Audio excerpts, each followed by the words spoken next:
Every time we see billion-dollar tech companies, more often than not, the founders are engineers or self-taught programmers who build a software or application by coding themselves. But most of us are not software engineers and don't know how to code.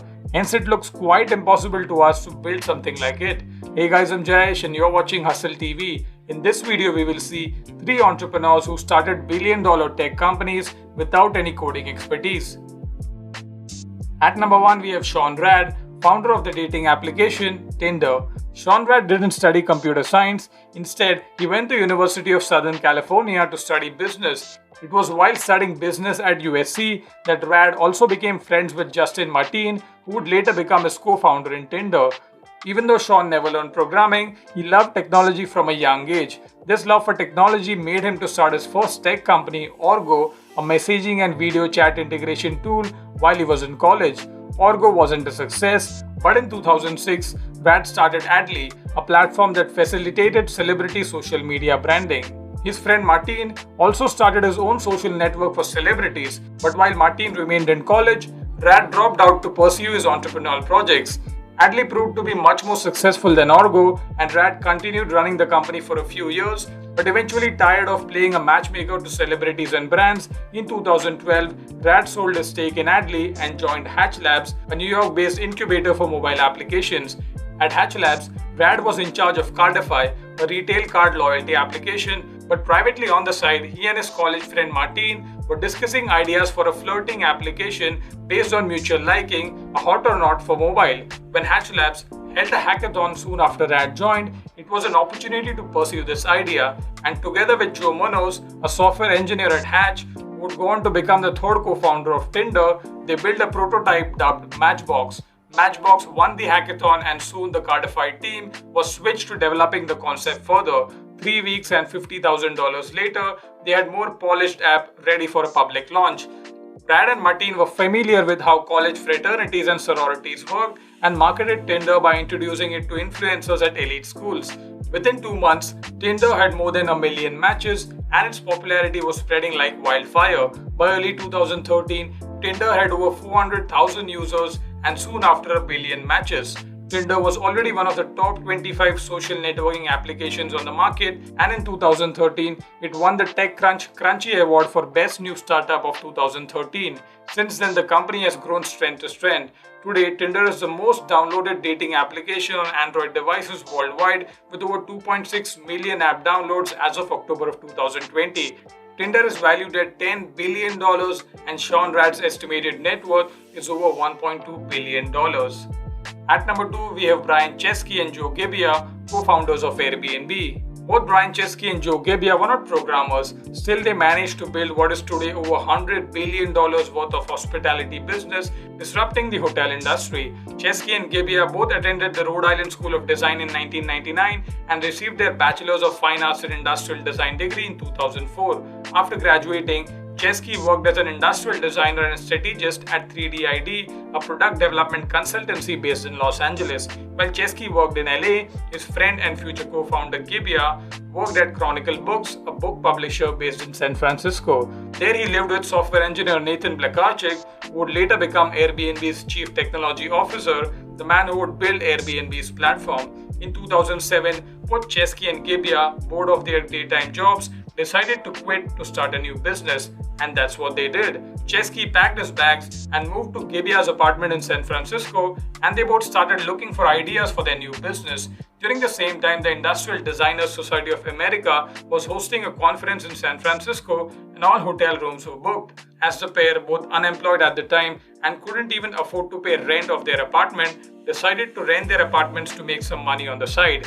They purchased 3 air mattresses and marketed their idea as Air Bed and Breakfast. They put together a website along with Nathan and offered short-term living quarters and breakfast for those who were unable to book a hotel in the saturated market. They managed to get few guests during the conference, but once the conference got over, it was a ghost town. There were no visitors on their website and no customers, but they felt the idea was good and they would build a real business out of this. So they kept working on the business. They went door to door in San Francisco to get customers, tried running marketing campaigns, but nothing worked. Up until this point, everything was bootstrapped. All the three founders had maxed out their credit cards to keep the business alive. They went out to look for venture capital funding, but no VCs were convinced with the idea of allowing a stranger to live in your house.